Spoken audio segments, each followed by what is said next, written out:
Hi మోసగాలు ఈ March 19th release అవుతుంది. ఈ సందర్భంగా ఈ మూవీ ఎలాగో మేమందరం స్కామ్ల గురించి వీటి గురించే తీసాం కాబట్టి రియల్ లైఫ్ స్కామ్స్ ఎలా ఉంటుంది, అసలు ఎలా మోసపోతున్నారు, దానికి ఎలాంటి జాగ్రత్తలు తీసుకోవాలి, అసలు ద ఐడియా బిహైండ్ దిస్ వీటి గురించి కనుక్కోవడానికి నేను హైదరాబాద్ పోలీస్ కమిషనర్ గారిని రిక్వెస్ట్ చేయడం జరిగింది. ఆయన అనుమతి ఇచ్చి ఏసీపీ ప్రసాద్ గారిని, మన ఎస్ఐ మదన్ గారిని వీళ్ళిద్దరిని పంపించారు. So I'm going to ask few interesting questions. So let us here వాళ్ళ దగ్గర నుంచే విన్నాం. ఎలా ఉన్నారు ప్రసాద్ గారు? హాయ్ అండి, నమస్తే. I'm fine. మీరు ఎలా ఉన్నారు? I'm doing good. Cinema release అవుతుంది, టెన్షన్లో ఉన్నాం. మాధవ్ గారు మీరు ఆల్ వెల్. వండర్ఫుల్ అండి, వండర్ఫుల్. మోసగాళ్ళు అనే సినిమా చేస్తున్నామండి. దాంట్లో ఏంటంటే 2017లో బాంబే పోలీసులు, ముంబై పోలీసులు ఈ స్కామ్ని ఆపారు. ఒక బ్రదర్ అండ్ సిస్టర్ కలిసి దాదాపు ఒక 800 మందిని ఉద్యోగంలో పెట్టుకొని కాల్ సెంటర్ నడుపుతూ ఇక్కడి నుంచి అమెరికాకు ఫోన్ చేసేవారు. అక్కడి నుంచి డార్క్ నెట్లో సంపాదించారు ఇన్ఫర్మేషన్ అంతా.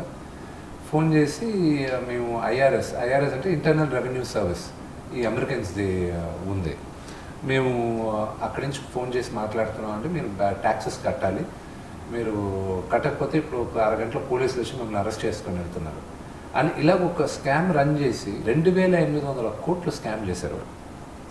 సో దాన్ని బయటపెట్టింది ఒక డీసీపీ అక్కడ, అండ్ అక్కడ బాంబేలో ఉన్నారు. సో ఆ కథ చాలా ఇంట్రెస్టింగ్గా ఉండింది. పనిచేస్తున్న 8000 మందిలో దాదాపు ఒక 7000 మందికి అది ఒక స్కామ్ అని తెలియలా. So it was more like మాకు లెజిటిమేట్గా సరే అన్నీ అవుట్సోర్స్ చేస్తున్నారు కదా, ఇది కూడా అవుట్సోర్స్ చేసి మనల్ని చేయమన్నారు కదా అని. సో నాకు చాలా ఇంట్రెస్టింగ్గా ఉండింది. ఇంకోటి కూడా జరిగింది ఏంటంటే, నేను అక్కడ ఈ మూవీ కోసం రిలేటెడ్ వర్క్ కోసం వెళ్ళినప్పుడు నాకు ఒక అమెరికా నెంబర్ ఉంది. ఆ నెంబర్కి ఒకడు ఫోన్ చేశాడు. ఆయన ఫోన్ చేసి అరగంట సేపు కాన్వర్సేషన్ నా దగ్గర రికార్డెడ్ ఉంది. చాలా కన్విన్సింగ్గా మాట్లాడు. పోలీసులు వస్తున్నారు, అరెస్ట్ చేస్తారు, నువ్వు ఇది కట్టలేదు, $3000 కట్టాలి, అర్జెంటుగా కట్టు, అది ఇదని. బిగినింగ్ వాళ్ళు వైర్ ట్రాన్స్ఫర్లో ఒప్పుకునే వాళ్ళు వెస్టర్న్ యూనియన్లో, అది ఆపేసి గిఫ్ట్ కార్డ్ ద్వారా నంబర్లు ఏమంటే మేము తీసుకుంటున్నారు. వన్స్ గిఫ్ట్ కార్డులో వెళ్తే మీకు తెలియదే లేదుగా, ఇంకా అది మళ్ళీ వచ్చేది కూడా. సో ఇప్పుడు అది మేము చేసిన సినిమా అంతా అసలు వాళ్ళు ఎందుకు చేశారు, ఎలా చేశారు, టెక్నికల్గా ఎలా జరిగిందో అంతా ఇదం. ఇప్పుడు I would like to ask you మీ ఇద్దరిని, ఇప్పుడు మీకు చాలా కేసులు వస్తూ ఉంటాయి ఇలాగా సైబర్ క్రైమ్ అది ఇదని. ఇప్పుడు కరెక్ట్గా మీరు కూర్చున్నప్పుడు మీకు ఒక ఫోన్ వచ్చింది, ఏదో డేటింగ్ యాప్లో డబ్బులు బాగొట్టుకున్నాడు, ఎఫ్ఐఆర్ ఫైల్ చేయండి అని. సో బేసిక్గా ఈ స్కామ్లని ఎప్పుడు స్టార్ట్ అయ్యాయి? ఇవి దాదాపు ఒక 15 years నుంచి నడుస్తున్నాయి. 15 సంవత్సరాల నుంచి. ఇనీషియల్గా ఏంటంటే అప్పుడు మనకు అసలు యూపీఐ ట్రాన్సాక్షన్స్ అనేవి లేవు. ఈ పేటిఎంలు, పేయూలు, ఫోన్పేలు, గూగుల్ పేలు అనేవి లేవు. ఆ టైంలో మన ఇండియాలో స్టార్ట్ చేసింది ఫస్ట్ నైజీరియన్స్ అని చెప్పుకోవచ్చు. వాళ్ళు ఏంటంటే మీకు కోకోకోలా లాటరీ వచ్చింది అని చెప్పి బల్క్ ఎస్ఎంఎస్లు పంపుతారు. కొన్ని లక్షల మందికి బల్క్ ఎస్ఎంఎస్లు పంపిస్తే అందులో ఏదో ఒక 0.001% రెస్పాండ్ అయ్యేవాడు. అంటే కొంతకాలం అనుగుణంగా ఏంటంటే మనకి రెస్పాండ్ అయ్యే వాళ్ళ పర్సంటేజ్ తగ్గిపోయింది. ఇనీషియల్గా మీకు కోకోకోలా లాటరీ వచ్చింది, $35,000 వచ్చినాయి, లేదంటే $3.5 million వచ్చినాయి అంటారు. Claim the prize money, please contact అని ఒక మెయిల్ ఐడి ఇస్తారు. అంటే అక్కడి నుంచి కమ్యూనికేషన్ అంతా మెయిల్ ఐడి ద్వారానే జరగాలన్నట్లు అనమాట. బల్క్ ఎస్ఎంఎస్లో మెసేజ్ వస్తుంది, తర్వాత ఒక మెయిల్ ఐడి ఇస్తాడు, లేదంటే ఫోన్ నెంబర్ ఇస్తాడు. ఆ ఫోన్ నెంబర్ కనుక కాంటాక్ట్ అయితే మీ అమౌంట్ సేఫ్గా ఉంది, we are going to send the amount, కానీ కొన్ని లీగల్ ప్రాసెసెస్ ఉన్నాయి అని ముందు వీళ్ళ బయోడేటా తెప్పించుకుంటారు. బయోడేటా తెప్పించుకున్న తర్వాత లీగల్ ప్రాసెస్ అని చెప్పేసి ఇక్కడ నుంచి ఏంటంటే యూకే నుంచి పౌండ్స్ రూపంలో ఉంటుంది, అదంతా ఇండియా పంపించాలంటే కన్వర్షన్ చేయాలి. దాన్ని కన్వర్షన్ ఛార్జెస్ అని, తర్వాత ఆర్బీఐ ఛార్జెస్ అని, ఇలా వేరియస్ ప్లీజ్ చెప్పి డబ్బులు కలెక్ట్ చేసుకునేవాళ్ళు.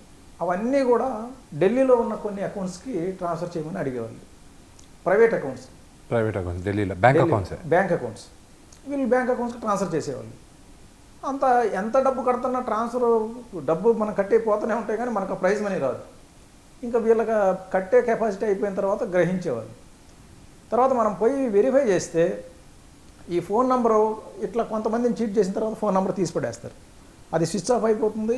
కాలర్ని కనుక్కోవడం చాలా కష్టమయ్యేది. కాలర్ డేటా చూస్తే అందరూ విక్టిమ్సే ఉంటారు. అటువంటి పరిస్థితుల్లో మనకి ఈ బ్యాంక్ అకౌంట్స్ అనేదే ఇంపార్టెంట్ కీ రోల్ ప్లే చేసేది ఇన్వెస్టిగేషన్లో. ఇనీషియల్గా ఏంటంటే మనం పోయి చూసినప్పుడు అందరూ కూడా దొరికేవాళ్ళు అకౌంట్ హోల్డర్స్ దొరికేవాళ్ళు. వాళ్ళందరూ ఇన్నోసెంట్ పర్సన్స్. వాళ్ళు ఏంటంటే మాకు పలానా వ్యక్తి వచ్చి నాకు కొంచెం డబ్బులు వచ్చేది ఉంది, నాకు బ్యాంక్ అకౌంట్ ప్రాబ్లం ఉంది, మీ అకౌంట్ ఇస్తే కనుక నేను మీ అకౌంట్లో వేయించుకుంటాను, వేయించుకొని ఆ అకౌంట్ వాడుకున్నందుకు గాను ఏదో మీకు 2000 3000 ఇస్తాను అని చెప్పి మా మాటలు చెప్తే మేము నమ్మి ఇచ్చినాము. అకౌంట్ వాడుకున్న తర్వాత ఆ అకౌంట్లో వచ్చిన డబ్బులన్నీ తీసి ఆ వ్యక్తికి ఇచ్చేసినాం. అతను తీసుకుని మాకు 2000 ఇచ్చినాడు. తర్వాత ఏమైనాడు మాకు తెలియదు. ఎవరు ఆ వ్యక్తి అంటే నైజీరియన్ కంట్రీకి సంబంధించిన వ్యక్తి. పేరు ఏదో చెప్తారు, జాన్ అని చెప్పినాడు, దాని ఫెర్నాండెజ్ అని చెప్పినాడు, రాబర్ట్ అని చెప్పినాడు, ఇట్లా పేరు ఒకటి చెప్తారు. ఆ పేరు ఫేక్ నేమ్ చెప్తాడు వీళ్ళకి. ఇక తర్వాత వాళ్ళ కాంటాక్ట్ నెంబరు, కాంటాక్ట్ ఇన్ఫర్మేషన్ ఏమీ ఉండదు. దీంతో ఇంకా మనం ఒకవేళ అరెస్ట్ చేస్తే వీళ్ళని బుక్ చేయాలా, ఎందుకంటే ఎవిడెన్స్ వీళ్ళ మీదే ఉంటుంది. వీళ్ళ అకౌంట్లో డబ్బులు వచ్చినట్లు ఉంటుంది కాబట్టి వీళ్ళనే అరెస్ట్ చేయాలి. వీళ్ళని అరెస్ట్ చేస్తే ఎవిడెన్స్ పరంగా వీళ్ళకి కన్విక్షన్ తెప్పించడానికి అంతవరకు ఓకే, కానీ మనకు మనీ రికవరీ పార్ట్ అనేది ఉండదు. ఎందుకంటే వీళ్ళు ఒక రకమైన విక్టిమ్సే. అరెస్ట్ చేసి కూడా ఉపయోగం లేదు. కాబట్టి అటువంటి పరిస్థితి ఉండేది. తర్వాత అది ఏమైందంటే ట్రాన్స్ఫార్మ్ అయిపోయి ఢిల్లీలో ఇటువంటి ఫేక్ అకౌంట్స్ ప్రొవైడ్ చేసే ఏజెంట్లు తయారైపోయినారు. ఈ ఫేక్ ఏజెంట్స్కి నైజీరియన్స్ ఏంటంటే ఇలా అయితే ఒక్కోసారి ఏమవుతుందంటే ఈ అకౌంట్స్ ప్రొవైడ్ చేసిన వాళ్ళు ఇన్ఫర్మేషన్ ఇచ్చేవాళ్ళు, ఫలానా నైజీరియన్ ఇచ్చినాడు, నా ఎమ్మటి వస్తే నేను వాళ్ళని పట్టిస్తానని చెప్పి చాలా కేసులు పట్టించారు కూడా. అట్లా ఇలా జెన్యున్ అకౌంట్స్లో డబ్బులు వేయటం వల్ల ఏంటంటే మనం దొరికిపోతున్నాం. కాబట్టి ఇది కుదరదు, మనం ఏం చేయాలంటే అకౌంట్స్ కూడా ఫేక్ పెట్టేయాలని చెప్పేసి ఏజెంట్స్కి వీళ్ళే ట్రైనింగ్ ఇవ్వడం, దేశంలో ఉన్న అన్ని ప్రాంతాలకు పంపడం. అంటే ఇప్పుడు ఇన్వెస్టిగేటర్ని 10 దగ్గరలు తిప్పాలి. 10 లక్షలు పోతే దేశమంతా తిరిగి రావాల్సి వస్తే కనుక ఇన్వెస్టిగేటర్కి ఇబ్బంది అవుతుంది. ఒక్క కేసులో దేశంలో ఉన్న అన్ని ప్లేసులు తిరగాలంటే ఇబ్బంది. కాబట్టి వీళ్ళు ఏంటంటే ఆర్గనైజ్డ్ క్రైమ్ లాగా ఈ ఎవరైతే ఏజెంట్స్ ఉన్నారో అకౌంట్స్ ప్రొవైడ్ చేసే ఏజెంట్స్ వాళ్ళకి ట్రైనింగ్ ఇస్తారు. ట్రైనింగ్ ఇచ్చి బెంగళూరు ఒక ట్రిప్, తర్వాత పూనా ఒక ట్రిప్, బాంబే ఒక ట్రిప్, గుజరాత్ ఒక ట్రిప్, కలకత్తా ఒక ట్రిప్, ఇలా అన్ని మేజర్ సిటీస్కి పంపించి వెళ్ళేటప్పుడే ముందే ఫేక్ డాక్యుమెంట్స్ తయారు చేసుకుని వెళ్తారు. వీళ్ళకి అకౌంట్స్ ఓపెనింగ్ అనేది వెనతో పెట్టిన విద్య. ఎందుకంటే ప్రొఫెషనల్గా ఓపెన్ చేస్తారు. రోజు వీళ్ళ ప్రొఫెషనే అది. ఫేక్ అకౌంట్స్ ఓపెన్ చేయటం, అవి నైజీరియన్స్కి సప్లై చేయటం, దాంట్లో 10% కమిషన్ తీసుకోవటం. అంటే ఇప్పుడు అకౌంట్లో డబ్బులు పడిన తర్వాత డ్రా చేసేది ఎవరు? ఇంకా వీళ్ళే, ఈ ఏజెంటే డ్రా చేస్తారు. ఏజెంట్ అన్నిటి డెబిట్ కార్డులు అతని దగ్గరే పెట్టుకొని ఫోన్ వస్తుంది ఆయనకి. ఒక ఏజెంటు ఒక్కడికే సప్లై చేయడు, ఒక 10-15 నైజీరియన్స్కి సప్లై చేస్తాడు. అలాగే ఒక నైజీరియన్ ఒక ఏజెంట్ దగ్గరే తీసుకోడు. ఎందుకంటే ఒక ఏజెంట్ దగ్గర తీసుకున్నాడు, ఈరోజు ₹1,00,00,000 వచ్చేది ఉంది, ₹1,00,00,000 ఒకే ఏజెంట్ దగ్గర వేపిస్తే వాడు ₹1,00,00,000 డ్రా చేసుకుంటే ఇవ్వకుండా పారిపోతాడు. అందుకని చెప్పేసి 10 ఏజెంట్స్ దగ్గర తీసుకుంటారు. ఎక్కువ అమౌంట్స్ పడాల్సి వచ్చినప్పుడు ఏం చేయాలంటే ఒక ఏజెంట్ దగ్గర 5 లక్షలు, ఇంకొక ఏజెంట్ దగ్గర 5 లక్షలు, ఇంకొక ఏజెంట్ దగ్గర 5 లక్షలు, ఇలా ఎక్కువ మొత్తం డబ్బులు వస్తున్నాయి అనుకున్నప్పుడు డిస్ట్రిబ్యూట్ చేస్తారు ఏజెంట్స్కి. ఇప్పుడు 5 లక్షలు వచ్చిన ఏజెంట్స్ అంటే పారిపోడు. ఎందుకంటే పారిపోతే ఇక వాడికి తర్వాత ఫర్దర్ ఎవరో అకౌంట్స్ ఎవరో ఆ 5 లక్షలతోనే క్లోజ్ అయిపోదు. అందుకని అదే ₹1,00,00,000 అయితే కోర్టు వచ్చినాయి కదా దాంట్లో ఇంకేంటి మనకి అని చెప్పి తీసుకొని పారిపోతే సెటిల్ అయిపోతామనే ఉద్దేశంతో పారిపోతుంటారు. దానికి ఇట్లా 10 మంది ఏజెంట్స్ దగ్గర నుంచి అకౌంట్స్ తీసుకుంటారు. అందరికి డిస్ట్రిబ్యూట్ చేస్తారు. పెద్ద అమౌంట్స్ వచ్చినప్పుడు, చిన్న అమౌంట్స్ వచ్చినప్పుడు ఒకే ఏజెంట్కి ఇస్తారు.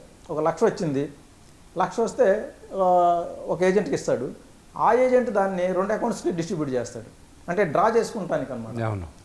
ఇప్పుడు అన్ని మేజర్ బ్యాంక్స్ అన్నీ కూడా గోల్డెన్ కార్డ్స్, ప్లాటినం కార్డ్స్ అని చెప్పేసి 1 lakh వరకు మనం విత్డ్రావల్ లిమిట్ ఇచ్చినారు. డెబిట్ కార్డు మీద 1 lakh వరకు చేసుకోవచ్చు.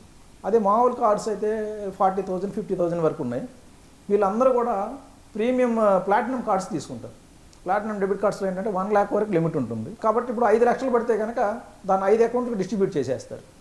ప్రతి వాళ్ళు ఇప్పుడు ఏజెంట్స్ అంతా ఈ ఇంటర్నెట్ బ్యాంకింగ్ వాడుతున్నారు. ఇంటర్నెట్ బ్యాంకింగ్ ద్వారా పడిన వితిన్ 2 minutes 5 అకౌంట్స్కి డిస్ట్రిబ్యూట్ చేస్తారు. మనకేమో విక్టిమ్ వేసిన అకౌంట్ ఒకటి వస్తుంది. ఆ అకౌంట్ నుంచి డబ్బులు ఎక్కడ పోయినాయి తెలుసుకోవాలి అంటే ముందు ఆ బ్యాంకుకి పంపించి దాన్ని స్టేట్మెంట్ తెప్పించుకోవాలి. స్టేట్మెంట్ తెప్పించుకొని చూసేలోపు అది 5 బ్యాంకులకు వెళ్ళిపోతుంది. మళ్ళీ మీరు 5 బ్యాంకుల్లో 5 బ్యాంకులకు పంపించాలా. ఇది మనకు టైం టేకింగ్. ఈ టైంలో విత్డ్రా చేసేస్తారు అనమాట.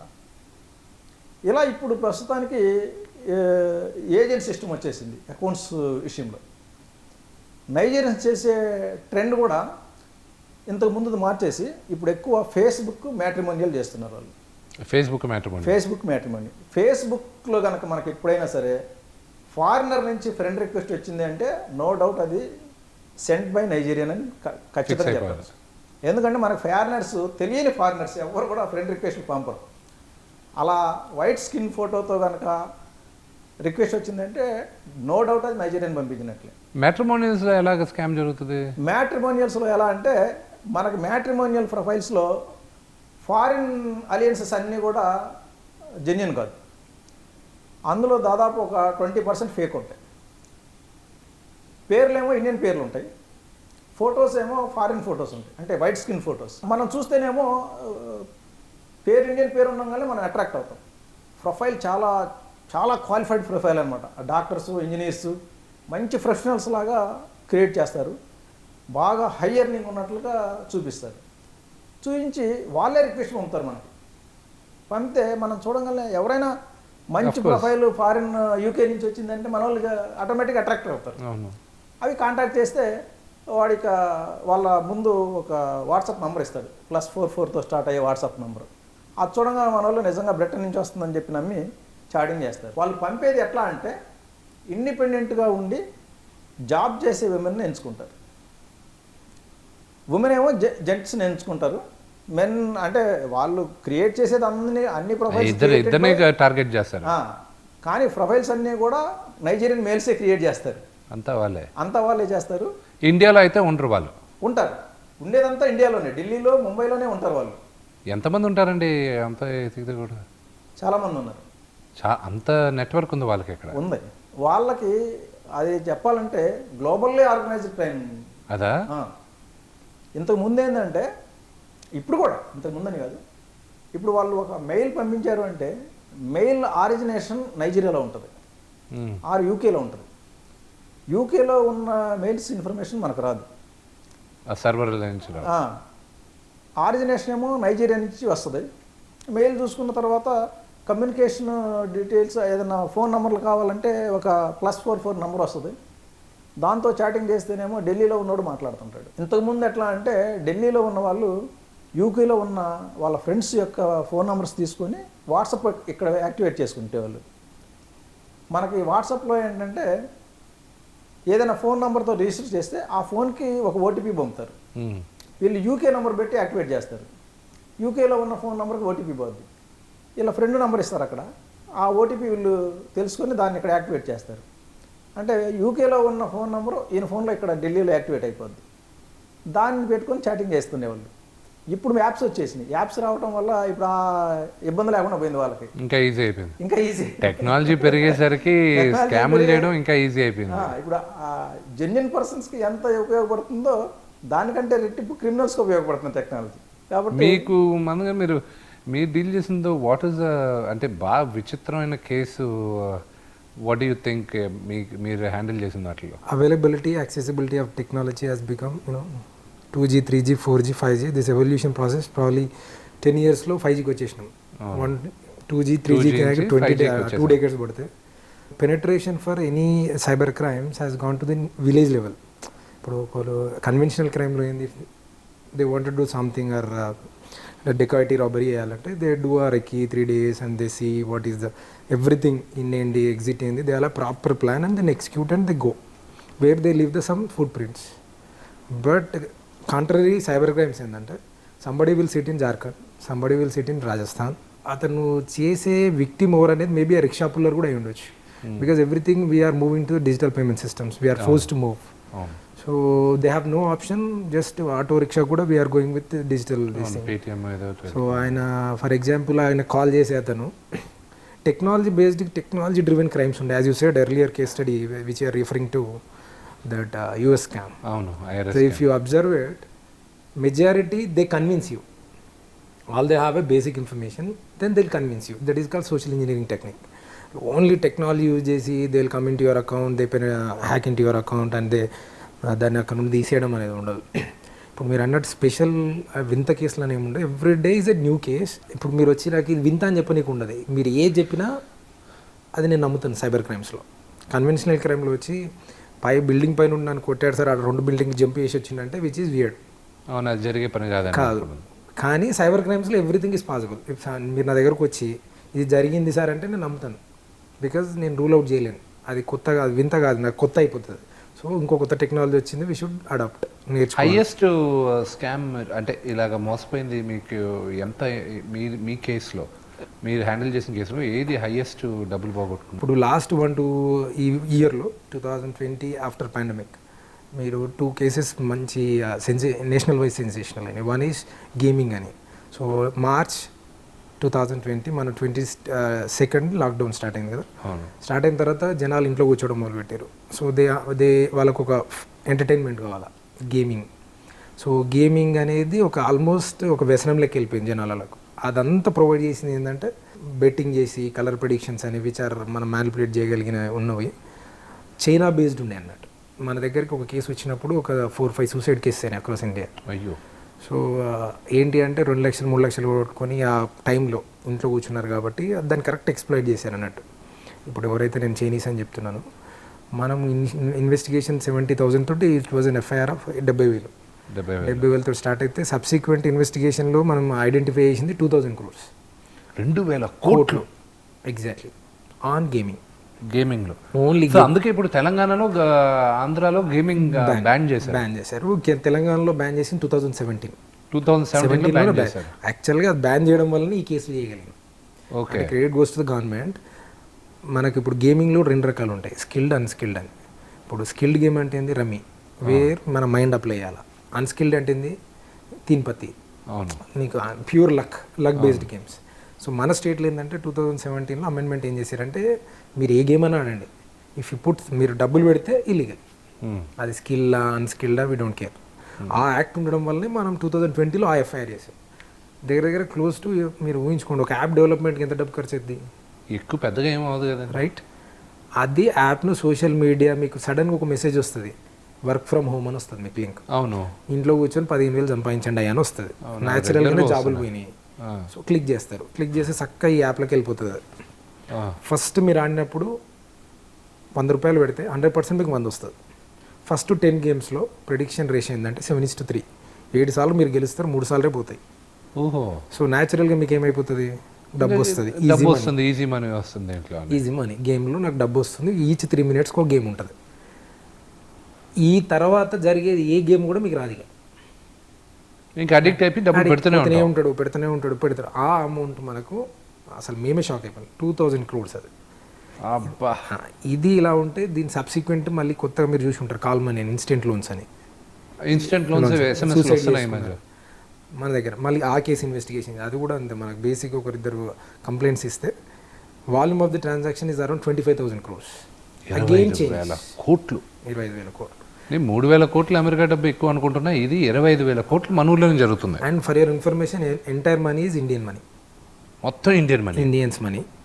అండ్ మొత్తం sponsored, organised, orchestrated by the out of Indian jurisdiction, suppose to be Singapore, Hong Kong are China. అక్కడి నుంచి వీళ్ళు డైరెక్షన్స్ ఇస్తున్నారు, మన వాళ్ళు చేస్తున్నారు. మనకి ఈ ప్రాసెస్లో కొన్ని 100 షెల్ కంపెనీస్ దొరికినాయి, 100 అకౌంట్లు దొరికినాయి. సింగపూర్, చైనా ఇక్కడ ఉన్న వాళ్ళు ఇండియన్సా, వాళ్ళ చైనాలో లాస్ట్ 2 years వరకు కూడా దిస్ ఈజ్ లీగల్, గేమింగ్ కానీ లోన్స్ ఇదంతా. అక్కడ ఒక స్టేజ్ దాటిపోయేసరికి అక్కడ శాంక్షన్స్ వచ్చేసినాయి, మీరు ఇది చేయకూడదు అని. వాళ్ళు they are searching for other markets, south Asia markets మీద పడ్డారు. సో అందులో పొటెన్షియల్ కంట్రీ ఏది అంటే మనం. ఇన్స్టెంట్ లోన్స్ లో మొన్న 75,000 ఇది బెంగళూరులో ఒక చైనీస్ నేషనల్ పట్టుకున్నారు, ఇలాగ లోన్లు ఇచ్చి ఎక్కువ ఇంట్రెస్ట్ కలెక్ట్ చేశారు. ఇదే కేసు. ఇప్పుడు మన పోలీస్ స్టేషన్లో మనం ఒక చైనీస్ విత్ టిబెటన్స్ టోటల్ 20 మెంబర్స్ని అరెస్ట్ చేసాం. వీళ్ళు ఏంటి 1,000 రూపాయలు మీకు 5,000 లోన్ ఉంటే 3,000 ఇస్తారు, 1 వీక్లో మీరు 5,000 కట్టాలా. అంటే suppose to be rate of interest is close to 300% with in 1 week. పోనీ వీళ్ళంతా ఓవర్ విక్టిమ్స్, డబ్బున్న వాళ్ళ 5,000 లోన్ ఒకటి తీసుకుంటాడు. అంత మామూలు వాళ్ళే కదా, బీపీఎల్ ఫ్యామిలీస్. అవును, below poverty line. Exactly. So they squeeze the money of వాళ్ళ దగ్గర. ఇప్పుడు నేను డబ్బున్నోడి దగ్గరకి ఇవ్వడు, డబ్బు లేనోడికి 5,000 10,000 వాడే తీసుకుంటాడు. ఆటో రిక్షా డ్రైవర్లకి, వీళ్ళకి పానీపూరి షాపులు పెట్టిన వీళ్ళ దగ్గర డబ్బులు చేసేది. ఎగ్జాక్ట్లీ. మళ్ళీ ఇందులో స్టూడెంట్స్ తీసుకుంటారు. ఇది మళ్ళీ ఎట్లా కనెక్టెడ్ ఉంటుంది, ఇంటర్ కనెక్టెడ్ క్రైమ్ అంటే స్టూడెంట్ తీసుకుంటాడు, ఇంట్లో వెళ్ళకుంటే instant loan without any verification కాబట్టి 5,000 తీసుకుంటాడు, ఈ హాస్ టు రీపే. దేనికి ఇంకో క్రైమ్ దేనికి ఆలోచిస్తాడు. ఇంట్లో ఇప్పుడు డబ్బులు కట్టకపోతే, నేను స్టూడెంట్ని 5,000 తీసుకున్నాను, నేను ఇన్స్టెంట్గా లోన్ ఇచ్చారు, వాళ్ళ దగ్గర నేను డబ్బులు తీసుకున్నా, ఒక 10 రోజుల్లో కట్టాలన్నారు, నేను కట్టలేదు, నా దగ్గర ఎలా వసూలు చేస్తారు? ఫస్ట్ వాళ్ళు డబ్బులు డిస్పర్స్మెంట్ ఎట్లా చేస్తారు మీకు? App through. అవును. When you install an app, ఆ యాప్ మీరు ఇన్స్టాల్ చేస్తే మీ phone content as it is copy అయిపోతుంది, ఇంక్లూడింగ్ ఎవ్రీ యాక్సెస్. జనరల్గా టిపికల్ ఆల్ యాప్స్కి అదే కదా అడుగుతాం, allow us to access your contacts అంటే పాష్గా అడుగుతాం. నీ ఫోన్ నాకు ఇచ్చే అనకుండా కొద్దిగా ట్యాగ్ పెట్టి కింద సబ్ లైన్స్ పెడతాం, access your gallery, access your mic, which means మన కాపీ అక్కడ రన్ ఉంది. ఆ డేటాలో ఎవరెవరు ఉంటారు, డాడ్, మామ్ అందరూ ఉంటాం. మీరు కట్టకపోతే నెక్స్ట్ 10 minutesలో ఫస్ట్ మీకు కాల్స్ వస్తాయి, అబ్యూస్ అంటే abuse to the core. Core అంటే ఆ humiliation you can't face it, అందుకే సూసైడ్ చేసుకున్నట్టు. ప్లస్ మీ ఫ్యామిలీని హ్యూమిలియేట్ చేస్తారు, వీడి చోర్ అని, ఇంకా సో మచ్ అబ్యూజివ్ లాంగ్వేజ్. ఇదంతా కాకపోతే మీ ఫోటోలు ఇమేజ్ మార్క్ చేసి మీ కాంటాక్ట్స్ ఉన్న వాట్సాప్ గ్రూప్లు క్రియేట్ చేసి వాళ్ళని అందులో మెంబర్లు చేసి మీ ఫోన్ మీ ఇమేజ్ అని వేసి దానికి ట్యాగ్ లైన్లు వేస్తారు, ఏ చోరా అని. ఇంకా వినకపోతే మార్ఫింగ్ చేసి ఇంకా అడ్డమైన ఇమేజ్లన్నీ వేస్తాం. అంటే by crook or any way of method మీకు ఏదో విధంగా మీ దగ్గర డబ్బులు అయితే వదలరాలి. ఇప్పుడు 10,000 5,000 వాడు వితౌట్ ఎనీ షూరిటీ ఇస్తున్నాడంటే వాడు ఏ రేంజ్లోకి వెళ్తాడు, ఎక్కడికైనా వెళ్ళి చేసుకుంటాడు. ఇవన్నీ చేయడానికి కాల్ సెంటర్స్ అక్రాస్ ఇండియా మీరు చెప్పినట్టే ఒక్కో కాల్ సెంటర్లో 1000 మంది పిల్లలు. ఓహో, నాకు ఇదొకటి తగిలిందండి. మా దగ్గర మనకు విద్యానికేతన్ దాంట్లో ఒక వ్యక్తిని తీసుకున్నాం, ఒక ఇన్ఛార్జ్గా, ఒక డిపార్ట్మెంట్ ఇన్ఛార్జ్గా తీసుకున్నాం. తీసుకున్న తర్వాత అతను కొంచెం స్ట్రిక్ట్గా ఉన్నాడు, బాగా స్ట్రిక్ట్గా ఉన్నాడు. ఉన్నవాళ్ళు పాత వాళ్ళందరూ కంప్లైంట్ చేయడం మొదలెట్టారు, ఇతను ఇలా ఉన్నాడు అలా ఉన్నాడు. సార్ నా మనసులో ఏంటి, కొత్త వాళ్ళని ఎవరైనా తీసుకొచ్చినప్పుడు అతను కొంచెం రూల్స్ని ఫాలో అవుతూ పాత వాళ్ళకి కొంచెం ఇబ్బంది కలిగిస్తున్నాడు అన్నా. ఒకరోజు మార్నింగ్ నాకు ఒక వాట్సాప్ గ్రూప్లో ఏ చోర్ హే ఇసుకో, ఇతను ఎవరికైనా తెలుసా అని ఒక 200 మంది మెసేజెస్లో అది గ్రూప్లో యాడ్ చేశాడు నన్ను. ఇదేంటి వీడి గురించి మొన్నే కదా మన వాళ్ళు ఏదో అంటున్నారు, మన వాళ్ళు ఏమన్నా చేశారని ఇప్పుడు తెలుస్తుంటే ఇది పాపం అతను ఇలాగే ఏదో ఒక షార్ట్ టర్మ్ లోన్ తీసుకున్నాడు. So just imagine they pumped around ఒక 7,000 కోట్లు పంప్ చేసి 1 yearలో 20,000 కోట్లు తీసుకెళ్ళిపోయారు. అబ్బా, రేట్ ఆఫ్ ఇంట్రెస్ట్ 300+. ఇది మాఫియానే అనుకోవచ్చుగా, కొత్త మాఫియా, ఆర్గనైజ్డ్ క్రైమ్. ఇది ఒక రకమైన మాఫియా. సో ఇప్పుడు వాట్ ఈస్ యువర్ రికమెండేషన్ అండి? ఇప్పుడు ఎంతోమంది యంగ్స్టర్స్ ఇవన్నీ ఇలాగా వెళ్తున్నారు కదా, 1 wordలో చెప్పాలంటే ఎవ్వరు కానీ ఫోన్లో మీకు క్విక్ మనీ వస్తుంది, క్విక్గా గ్యాంబుల్ చేసి డబ్బులు వస్తుంది, ఇవన్నీ అసలు టోటల్ అవాయిడ్ చేయాలి.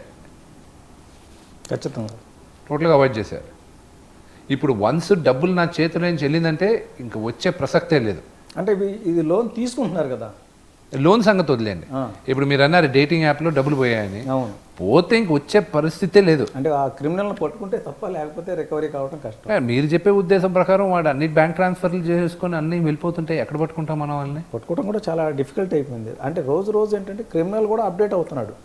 మనం వాడిని పట్టుకునే ప్రొసీజర్ ఎలా ఉంది గమనించి ఒక ప్రొసీజర్లో మనం పట్టుకున్నాం, నెక్స్ట్ వచ్చేసరికి వాడు అప్డేట్ అయిపోయి ఆ ప్రొసీజర్లో దొరకకుండా జాగ్రత్త పడుతున్నాడు, వేరే దానికి వెళ్ళిపోతాం.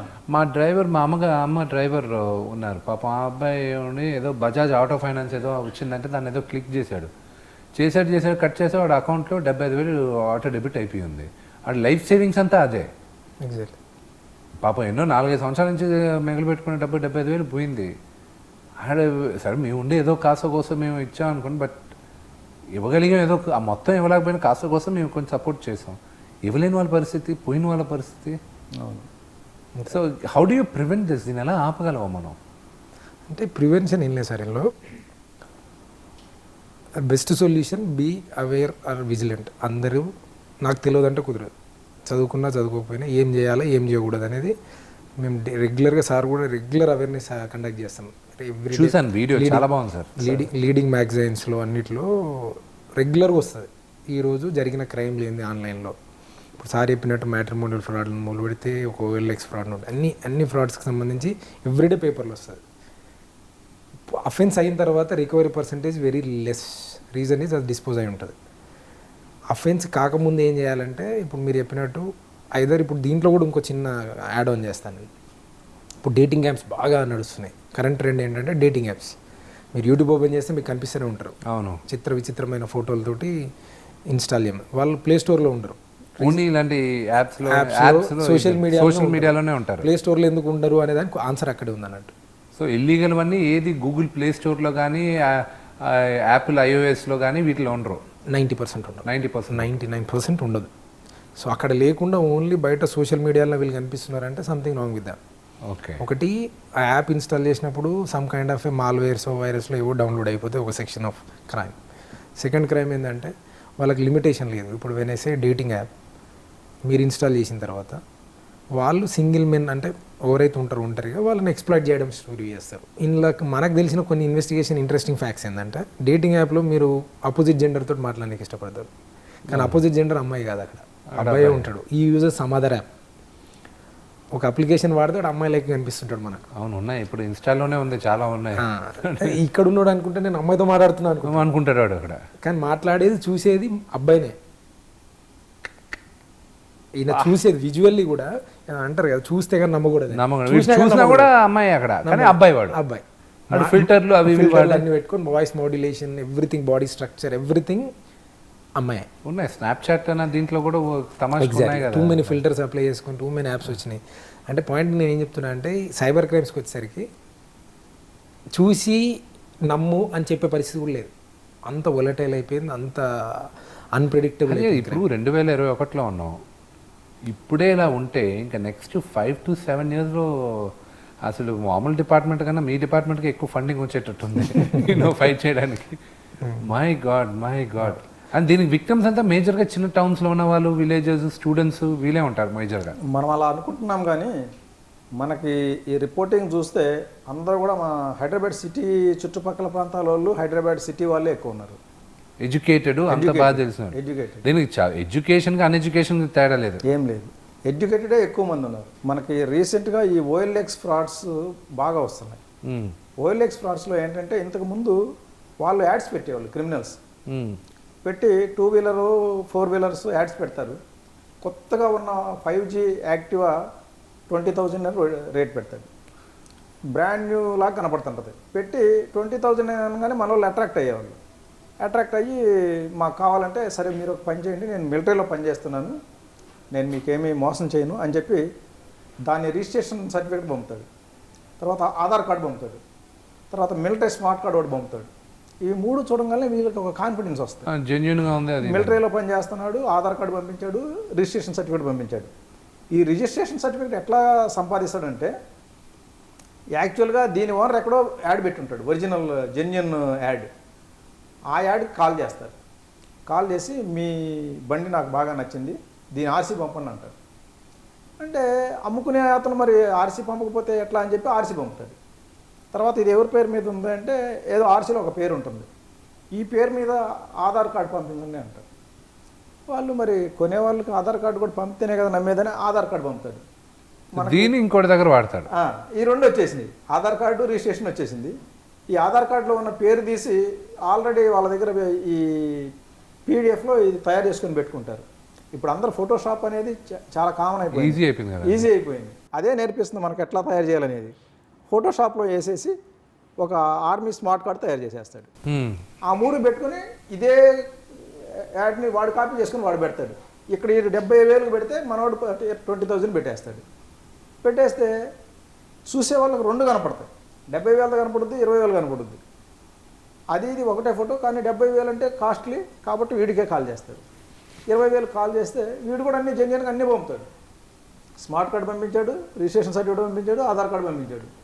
3 పంపించిన తర్వాత ఇంకేంటి అని చెప్పేసి సరే ఎట్లా అంటే ఒక పని చేయండి, మీరు మా మిలిటరీ రూల్ ప్రకారం దీనికి ప్యాక్ చేసి పంపాలా, ప్యాకింగ్ ఛార్జెస్ 4,000 పంపించండి అంటాడు.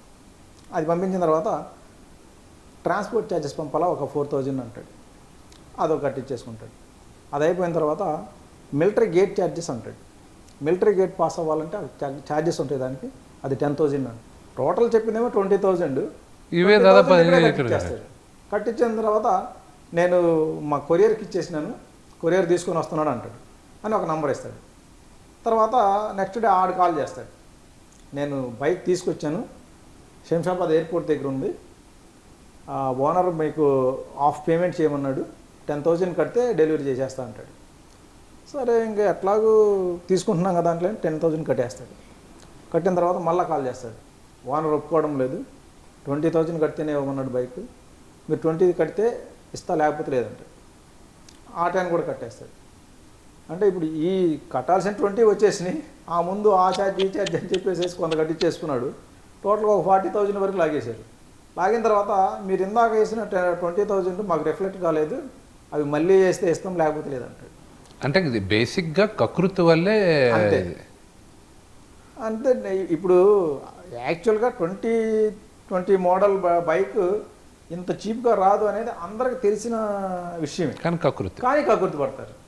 ఎంత రేషియో అంటే సపోజ్ ఒక 100 మంది మోసపోయారు అనుకోండి, దాంట్లో ఎంతమందికి న్యాయం జరగచ్చు ఈ సైబర్ క్రైమ్లో? అంటే మనకి ప్రస్తుతం ఉన్న స్టాఫ్ ప్రకారం అయితే ఒక 20% వరకు జరుగుతుంది. మిగతా 80% దొరికే ప్రసక్తి లేదు. అంటే మనకి స్టాఫ్ అంతా అన్నిట్లో 5 times ఇంక్రీజ్ అయిపోయింది. ఒక 3 years బ్యాక్ చూసుకుంటే కానీ.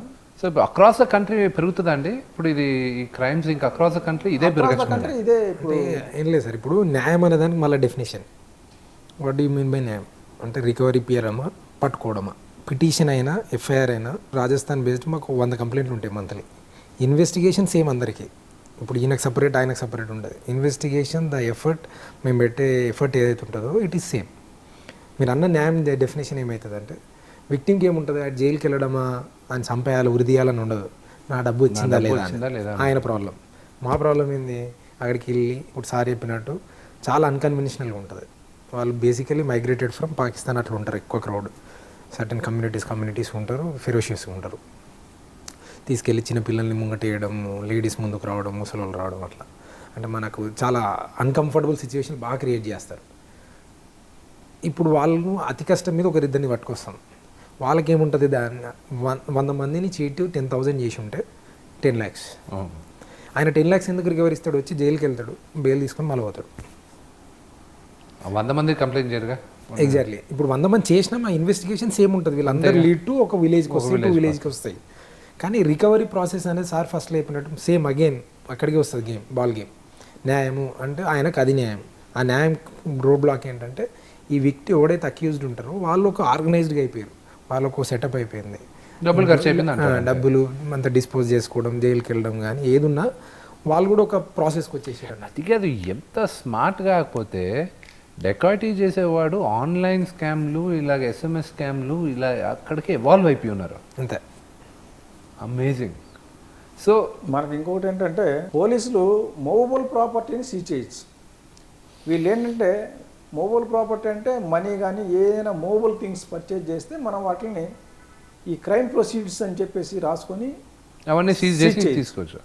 ఇమ్మూవబుల్ ప్రాపర్టీని సీజ్ చేయడానికి లేదు. వాళ్ళు ఇప్పుడు ఈ డబ్బునంతా కూడా హౌస్ కన్స్ట్రక్షన్ చేసేసేసి నేను ఇల్లు కట్టుకున్నా అంటే దానికి పోలీసు అధికారులకు పవర్ లేదా, ఇల్లు ఏం చేయలేరు. లూప్ హోల్స్ కూడా పట్టుకున్నారు దాంట్లో. వావ్. అదే ఆర్గనైజ్ చేశారు. అన్ఆర్గనైజ్డ్ ఉన్నది కాస్త బికాజ్ వాళ్ళకి ఈజీ మనీ వస్తుంది. దీనికి ఒకే ఒకటి ఏంటంటే కకృతి లేకుండా ఉంటే ఇది అదే డేటింగ్లో అయినా సరే, ఎక్కడైనా ఈ కొనే దీంట్లో అయినా సరే, SMS లో తెలియని వాళ్ళు మెసేజ్ పంపిస్తే వాట్సాప్లో కానీ ఇంపాసిబుల్, దాని అసలు రిప్లై కూడా చేయకూడదు. మొన్న రీసెంట్గా మాకు ఒక కేసు వచ్చింది. అందులో ఒక డాక్టర్ ఆయన ఈ డేటింగ్ యాప్లో చూశాడు. ఆ డేటింగ్ యాప్లో వాళ్ళు నంబర్లు ఇస్తారు. మనకేంటంటే ఈ డేటింగ్ యాప్స్ చేసేవాళ్ళు చాలా ఆర్గనైజ్డ్ క్రైమ్ చేస్తారు. వాళ్ళు కొన్ని కాల్ సెంటర్స్ పెడతారు. కాల్ సెంటర్స్ ఎక్కువగా మనకి వెస్ట్ బెంగాల్లో ఉన్నాయి. West Bengal and Delhi. ఈ కాల్ సెంటర్స్లో అమ్మాయిని కూర్చోబెడతారు. ఈ డేటింగ్ యాప్స్ కూడా సోషల్ మీడియా ద్వారా ప్రచారం చేస్తారు. మనకు సోషల్ మీడియాలో వచ్చే యాడ్స్ని కనుక క్లిక్ చేసి అందులో మన పేర్లు నంబర్లు ఇచ్చేసి లేదంటే వాళ్ళ కనపడిన నంబర్లు మనం కాల్ చేస్తే కనుక అమ్మాయిలు మాట్లాడతారు. అమ్మాయిలు మాట్లాడి మా కంపెనీ రూల్స్ ప్రకారం, మా క్లబ్ రూల్స్ అంటారు, మా క్లబ్ రూల్స్ ప్రకారం మీరు ముందు రిజిస్ట్రేషన్ చేసుకోవాలంటారు. రిజిస్ట్రేషన్ పేరుతో కొంత డబ్బులు తీసుకుంటారు, ఓ 10,000 20,000. తర్వాత మెంబర్షిప్ తీసుకోవాలా, మెంబర్షిప్ తీసుకుంటేనే మీకు సర్వీస్ ప్రొవైడ్ చేస్తామంటారు. మెంబర్షిప్ పెంచేస్తారు 1 lakh to 2 lakhs. తర్వాత మా కంపెనీ రూల్స్ ప్రకారం hotel booking charges, transport charges, boutique charges ఇవన్నీ కూడా మీరే పే చేయాలా. ఇవన్నీ ఇంకొక 2 lakhs. ఎంత కట్టినా సరే ఏదో ఒక వంక చెప్పి ఇంకా డబ్బులు కట్టాలి అని చెప్పి వేస్తుంటారు. అలా మొన్న ఒక డాక్టర్ 30 lakhs కట్టేసింది. అబ్బా, 30 lakhs కట్టింది ఎందుకు కట్టినాడు అంటే కేవలం అతనికి ఈ చాటింగ్ ద్వారా ఈ ఫోన్ కాల్స్లో అమ్మాయిలు మాట్లాడి ఈయన ఇంప్రెస్ చేస్తున్నారు. అడిక్ట్ అయిపోయాడు. స్వీట్ వర్డ్స్తో ఇంప్రెస్ చేస్తున్నారు. అప్పుడప్పుడు వీడియోస్ చూపిస్తున్నారు ఈ మాయ చూసుకొని. దానికి ఇంప్రెస్ అయిపోయిన 30 లక్షలు వేసినాడు. సరే కేసు కట్టినాము, కేసు కట్టి చెప్పినాం, బాబు ఇదంతా కూడా కేవలం ఫోన్లో మాటలు చెప్పి డబ్బులు కాజేస్తారు, జాగ్రత్తగా ఉండని చెప్పినాం. అయినా కూడా మళ్ళీ పోయి ఆ నంబర్లని మళ్ళీ కాల్ చేసి మళ్ళీ వాళ్ళకి డబ్బులు ఇవ్వడం ఆపకుండా మళ్ళీ ఇంకా అడిక్షన్ అంతే, అంటే అడిక్ట్ అయిపోయాడు అనమాట. ఇప్పుడు మరి అటువంటి వాళ్ళు ఇంకా అలాంటి వాళ్ళని పట్టుకోలేము. అక్కడ కలకట్టాకి వెళ్ళి రిసోర్సెస్ కూడా ఉండాలి కదా. రిసోర్సెస్ ఉండాలి. మనకేంటంటే ఇప్పుడు మనకున్న స్టాఫ్ స్ట్రెంత్కి ప్రతి కేసులో బయటికి పోయి పట్టుకురావడం అనేది ఇంపాసిబుల్ అది. ఇప్పుడు మనకు వచ్చే కంప్లైంట్స్లో 95% of the accused they are staying outside. ఓహో, out of the state. Particularly దగ్గర కూడా కాదు, మనకేదో పక్కన చెన్నైయో బెంగళూరు ఈ ఒరిస్సా మధ్యప్రదేశ్ అయితే తొందరగా పోయి రావచ్చు. 25 to 30% ఢిల్లీ, ఇంకొక 20% గుజరాత్, ఒక 30% వెస్ట్ బెంగాల్, మిగతావి ముంబై. 5 to 10% సౌత్ నుంచి అవుతాయి. మన లోకల్ అంటే సౌత్ స్టేట్ నుంచి వచ్చేది 5 to 10% ఉంటాయి. 90% కూడా ముంబై, రాజస్థాన్, ఢిల్లీ, వెస్ట్ బెంగాల్, బీహార్ అండ్ జార్ఖండ్ ఇవి ప్లేస్లు. అంటే టూ ఫార్ ఫ్రమ్ హైదరాబాద్ అంతే. ఇంకా మీరు రిసోర్సెస్ అన్నీ ఇక్కడి నుంచి అక్కడికి వెళ్ళి తీసుకొచ్చేది. ప్రతి కేసులో అంత దూరం పోయి ఎఫర్ట్స్ పెట్టి పట్టుకురావడం అంటే ఇబ్బందికరమైన విషయం. But hats off to you పాప, మీ విజిలెన్స్, మీ ఫైట్ వెళ్తూనే ఉంది. But thanks a lot for coming. ఈరోజు ఐ రియలీ అప్రిషియేటెడ్ మీరు వచ్చిన దానికి. సో యూనో వాట్ ఎవర్ మీరు మా తరపు నుంచి మీకు ఎలాంటి సపోర్ట్ కావాలన్నా, ఎలాంటి అవేర్నెస్ ప్రోగ్రాములు చేయాలన్నా, we are all there for you. And at least we want to really help out, and hats off to the cybercrime department. మీ అందరం ఏదో ఒకటి ఉంటుంది కదా. అంటే ఇది దాదాపు కరెక్ట్గా లెక్కేసుకుంటే సంవత్సరానికి 1,00,000 కోట్ల స్కామ్ అన్నీ కుడితే. సో ఇట్ ఈస్ ఇంక ఇది ఇండియన్ ఎకానమీనే దాటేస్తుంది కొన్ని సంవత్సరాలు ఈ స్కామ్లు. My god, thank you very much for coming అండి. I really appreciate it. మోసగాలు చూడండి, యూనో వీ డోంట్ వాంట్ ఇలాంటి స్కాములు చేయకూడదు, ఎలాగా ఏంటి అనేది కొంచెం ఎమోషనల్గా అయినా కనెక్ట్ అవుతారు. Thank you very much sir. Thank you.